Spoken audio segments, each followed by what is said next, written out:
అతని మూలముగా ఎవరు ఇతను? బాప్తిస్మమిచ్చు యోహాను. జకర్యా ఎలిజబెతులకు వృద్ధాప్యమందు పుట్టిన కుమారుడు బాప్తిస్మమిచ్చు ఈ యోహాను. చూడండి, అతని మూలముగా అందరూ విశ్వసించినట్లు. ఇక్కడ గమనించినట్లయితే యేసు క్రీస్తు కృపా సంఘము పేరట జాగ్రత్తగా కొద్ది నిమిషాలు దేవుని ఆత్మ సహాయం ద్వారా పంచుకోవాలని ఆశపడతారు.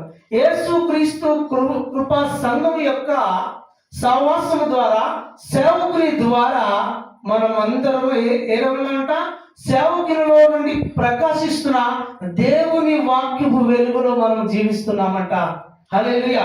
చూడండి, అతని మూలము అందరూ విశ్వసించినట్లు అతడు ఆ వెలుగును గురించి సాక్ష్యం ఇచ్చుటకు సాక్షిగా వచ్చెను.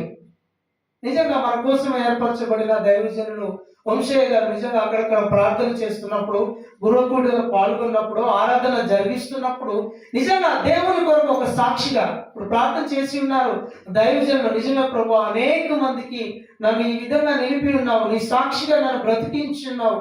ఎన్నో ఒడిదుడుకుల మధ్య, ఈ సమాజంలో ఎన్నో వేదనల మధ్య, ఎన్నో ఇబ్బందుల సమస్యల మధ్య నీ వాక్యమైన నీ వెలుగును, పరిశుద్ధాత్మ దేవుడు అయిన నీ వెలుగును, ఆ నిజ దేవుని యథార్థమైన ఆరాధనను నా మనసులో నింపి దైవికమైన ప్రేమతో నీ వెలుగును ప్రకటించుటకు నన్ను సాక్షిగా నిలిపాడని దైవజనుడు అన్నట్టుగా ఇక్కడ బాప్తిస్మమిచ్చు యోహాను అంటున్నాడు.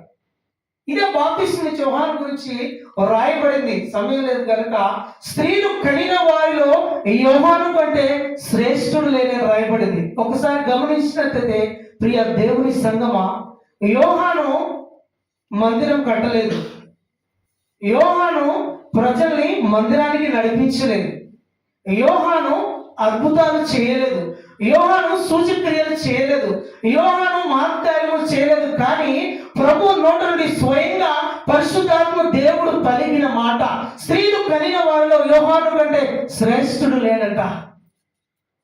ఈరోజు యేసు క్రీస్తు కృప సంఘంలో అడుగు పెట్టిన నీవు నేను ఆ రీతిగా ప్రభు నోటి ద్వారా ఆ యొక్క ఆశీర్వచనము పలికే వారంగా ఉండాలి.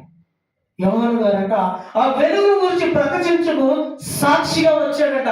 వస్తూ ఆ మాట ఏమన్నాడు? అతడు ఆ వెలుగై ఉండలేదు కానీ ఆ వెలుగు గురించి సాక్ష్యం ఇచ్చుటకు అతడు వచ్చెను, నిజమైన వెలుగు ఉండెను, అది లోకంలోనికి వచ్చు ప్రతి మనిషిని వెలిగించుతున్నది. నిజమైన వెలుగు దేవుని వాక్యము, నిజమైన వెలుగు పరిశుద్ధాత్మ దేవుడు, నిజమైన వెలుగు ఆయన సన్నిధి, నిజమైన వెలుగు ఆయన యొక్క ఆత్మచేత నింపబడుట. వీటి ద్వారానే లోకము వెలిగించబడుతుంది.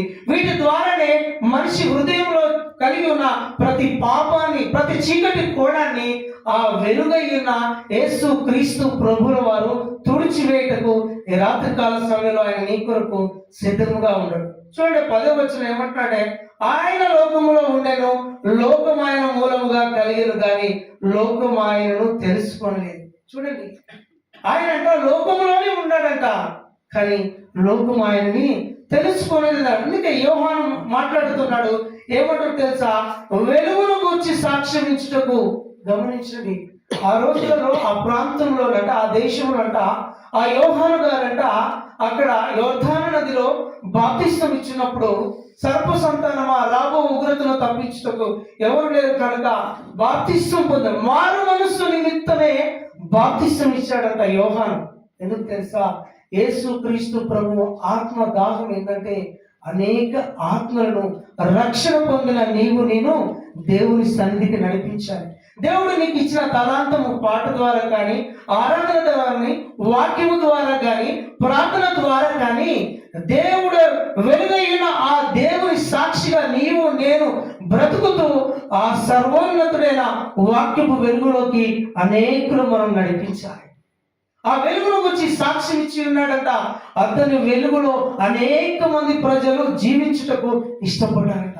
యోహాను గారి వెలుగులో, యోహాను గారి ప్రవర్తన చూసి, యోహాను గారి ప్రార్థన చూసి, యోహాను గారు ప్రభు మార్గము సరళము చేస్తున్న ఆ త్రోవలో అంట యోహానును బట్టి అనేక మంది సంతోషించారట.